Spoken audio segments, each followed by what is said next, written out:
नमस्कार। तो एक बार फिर से आप सभी का स्वागत है। जैसा कि हम बात कर रहे थे प्रत्येक लगन के लिए जो अप्रैल का महीना आने वाला है, ये किस प्रकार से रहेगा, कौन-कौन से परिवर्तन आपको अपने अप्रैल के महीने में देखने को मिल सकते हैं और अप्रैल महीने में आप अपनी लाइफ को कैसे प्लान कर सकते हैं अपने करियर के लिए या अपनी मैरिड लाइफ के लिए या अपने धन संबंधी कार्यों के लिए। तो यहाँ पे जो आप अभी अपने सामने चार्ट देख रहे हैं, ये चार्ट आपका कुछ इसी प्रकार से रहेगा। जो आपको अभी प्लेसमेंट चार्ट में नज़र आ रही है, कुछ इसी प्रकार से रहेंगी। तो सबसे पहले हम आगे बढ़ने से पहले गोचर को देख लेते हैं, उसके बाद हम आगे बढ़ेंगे वीडियो में। देखिए, सबसे पहले अगर हम गोचर में बात करें सूर्य की, तो सूर्य 13 अप्रैल तक मीन राशि में रहने वाले हैं। इसके बाद इनका गोचर मेष राशि में होगा। बुध का गोचर मीन राशि में होगा और 2 अप्रैल से 25 अप्रैल तक ये मेष से मीन में वक्री भी रहेंगे। शुक्र मीन राशि में गोचर करेंगे और 24 अप्रैल से मेष राशि में प्रवेश करेंगे। मंगल का गोचर कुंभ में होगा और 23 अप्रैल से ये मीन राशि में प्रवेश करेंगे। गुरु का गोचर मेष राशि में होगा, शनि का कुंभ में और चंद्रमा 1 अप्रैल को धनु राशि में गोचर करेंगे। राहु मीन में और केतु कन्या राशि में गोचर करेंगे। ये आपका ऑलरेडी राहु और केतु का गोचर पहले से ही हो रहा है। तो यहाँ पे आपको इन सब का ट्रांजिट देखना है और ट्रांजिट के हिसाब से अब हम देखेंगे रिजल्ट क्या क्या हो सकता है। सबसे पहले तो आपके लग्नेश से स्टार्ट करते हैं, जैसा कि हम हमेशा ही करते आ रहे हैं। तो आपके जो लग्नेश हैं वो चंद्रमा बनते हैं और चंद्रमा आपके छठे भाव में ट्रांजिट कर रहे हैं। तो ये मंथ जैसे ही आपका स्टार्ट होगा वैसे ही थोड़ा सा अपने वर्क प्लेस पे फोकस कीजिएगा।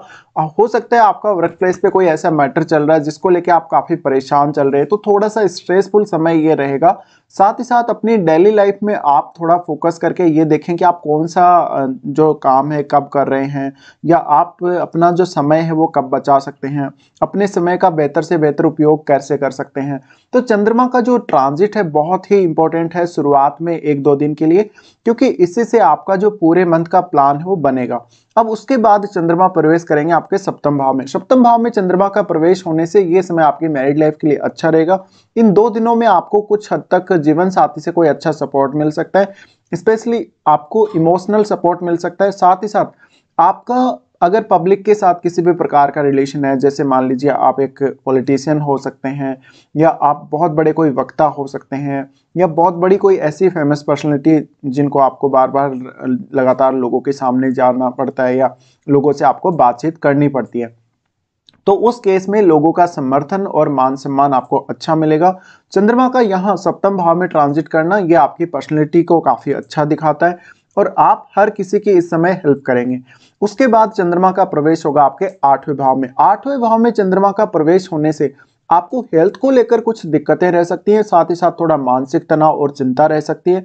यहाँ पर धन संबंधी मामलों में अच्छी स्थिति देखने को मिलेगी। आपको सडनली कोई बड़ा धन लाभ यहाँ हो सकता है, तो क्योंकि चंद्रमा की जो दृष्टि है वो आपके सेकंड हाउस पर रहेगी, ऐसे में वाणी के ऊपर भी एक अच्छा प्रभाव हमें देखने को मिल सकता है।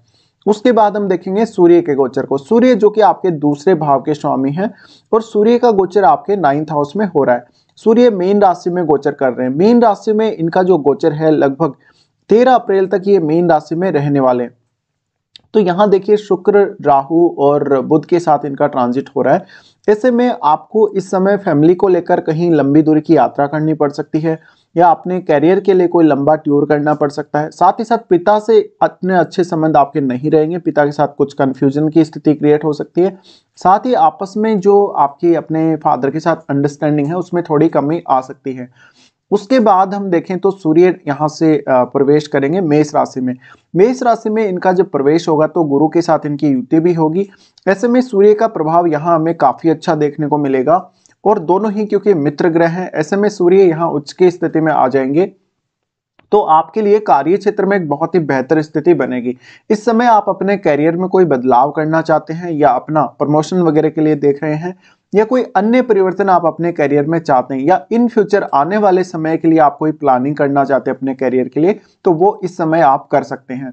यहाँ पर सूर्य का आना निश्चित रूप से आपके ज्ञान में वृद्धि करेगा, आपकी जो क्वालिटीज हैं, आपकी जो क्षमता है उसमें वृद्धि करेगा। साथ ही साथ आपके कुंडली में अगर देखा जाए तो सूर्य है वो दूसरे घर के स्वामी।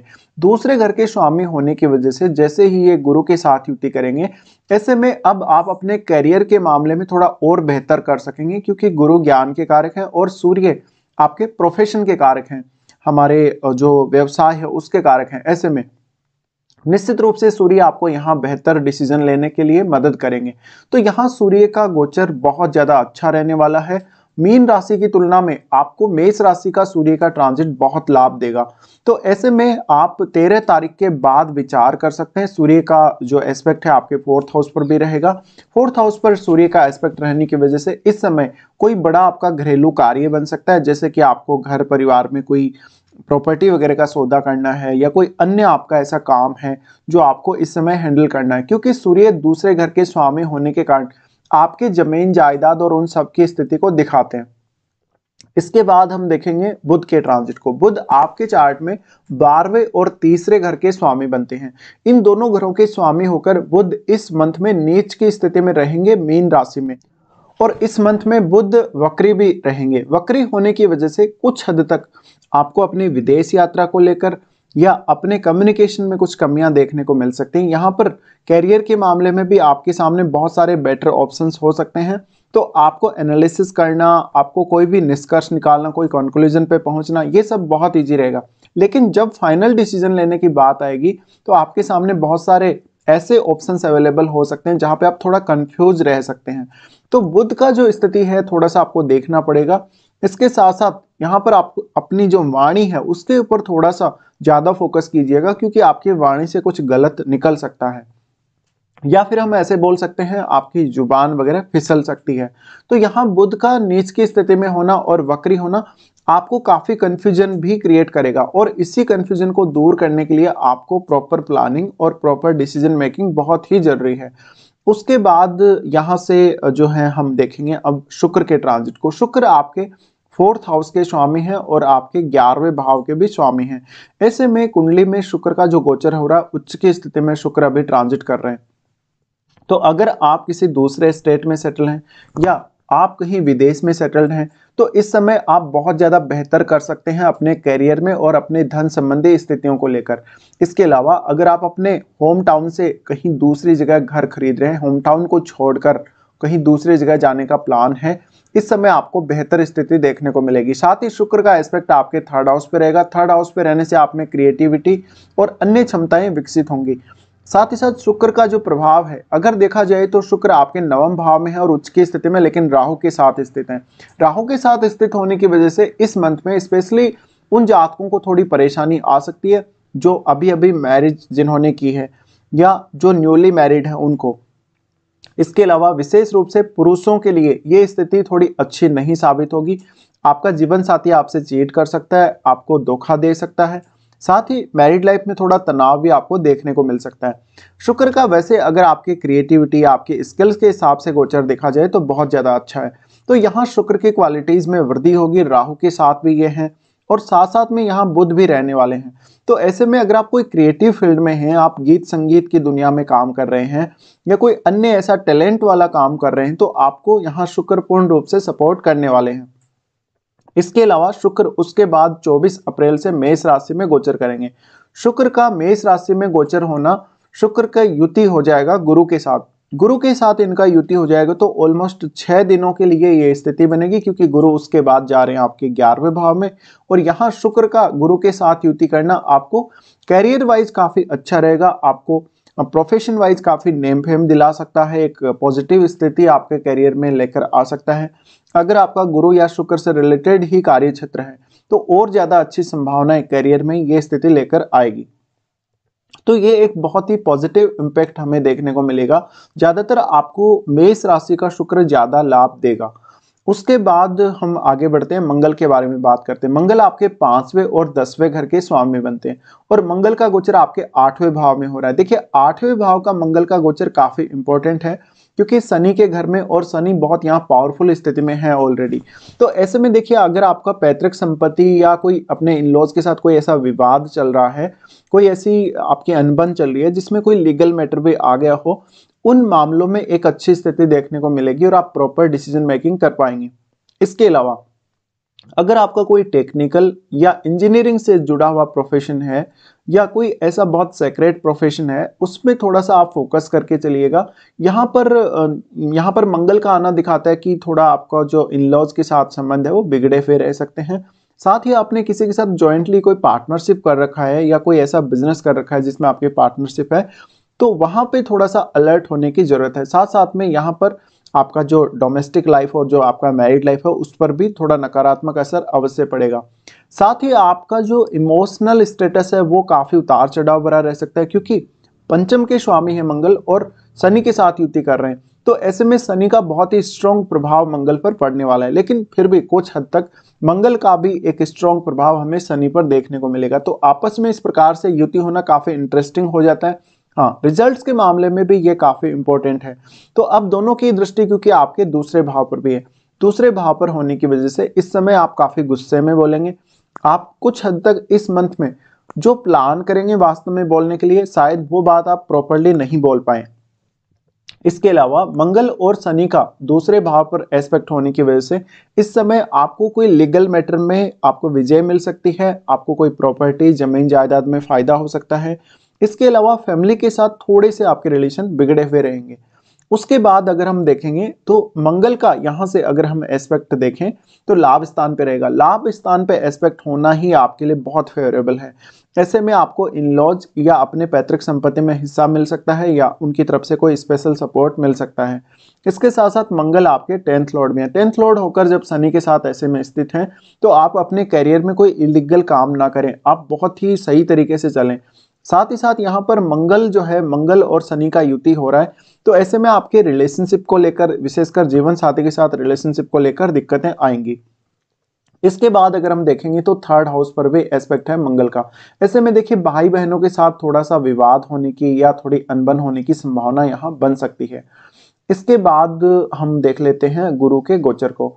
गुरु देखिए यहाँ पे आपके छठे और 9वें घर के स्वामी बनते हैं और गुरु का गोचर आपके 10वें भाव में है, मेष राशि में। तो गुरु का गोचर ऑलमोस्ट इस मंथ तक तो है अभी, उसके बाद गुरु चेंज हो जाएंगे। तो ऐसे में कैरियर वाइज एक बहुत बेहतर स्थिति हमें देखने को मिलेगी और ऑलमोस्ट यहाँ पे अपना कैरियर वगैरह में कोई आप बड़ा चेंज देखेंगे इस मंथ के एंड तक।